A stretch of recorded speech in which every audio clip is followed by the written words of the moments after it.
ये नवाज शरीफ साहब भी मदद लेते थे, क्यों नहीं लेते थे? उन्होंने क्या कहा नहीं था आर्मी को कि आप इमरान खान से और तारुल कादरी से मिले और मिलकर बात करें, इनको भेजें वापस?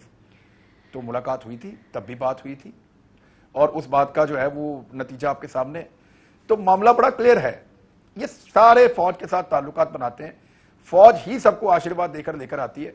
देखिए, बेनजीर भुट्टो की शहादत के बाद आसिफ अली जरदारी साहब को यह पैगाम दिया गया था कि पाकिस्तान खपा दें, पाकिस्तान खप्पे का नारा लगा दें आप, पीपल्स पार्टी जो है वो हुकूमत बनाएगी। क्योंकि बेनजीर भुट्टो साहबा की शहादत के बाद एक बहुत बड़ा एक हमदर्दी का वोट था, जरदारी साहब ने उसको कैश करना था, एस्टेब्लिशमेंट की मदद शामिल थी, और फिर जरदारी साहब जो हैं वो इक्तदार में आ गए।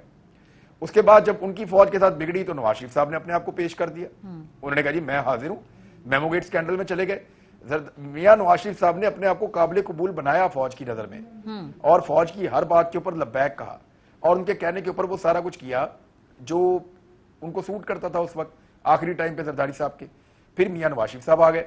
जब मियां नवाज शरीफ साहब आ गए तो नवाज शरीफ साहब ने भी झगड़ा कर लिया फौज के साथ थोड़े अरसे के बाद, और जब उनका झगड़ा हुआ तो इमरान खान एक ऑप्शन के तौर पे मौजूद थे।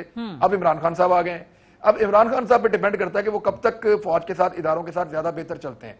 मैंने इमरान खान साहब से, अब मैं आज पहली दफा ये बात बता रहा हूं, मैंने खान साहब से ये बात की थी एक दिन जब वो प्राइम मिनिस्टर ऑफ पाकिस्तान नहीं थे।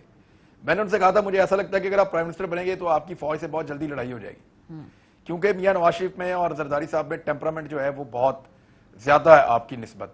तो आप लूज कर जाएंगे टेम्परामेंट और आपकी लड़ाई हो जाएगी और फिर आपके लिए ज्यादा मसाइल होंगे। तो खान साहब ने कहा था कि मुझे जो उन्होंने कहा था एग्जैक्टली अभी तक वही हो रहा है। उन्होंने कहा था कि फौज कोई जानबूझकर और कोई खुशी के साथ ये इजाफी काम सारे नहीं करती। अच्छा, ये जितने भी हैं ये सिर्फ लैक ऑफ कॉन्फिडेंस है एक दूसरे के ऊपर, ये ट्रस्ट का फुकदान है, एक दूसरे पे ना होना एक डेफिसिट है।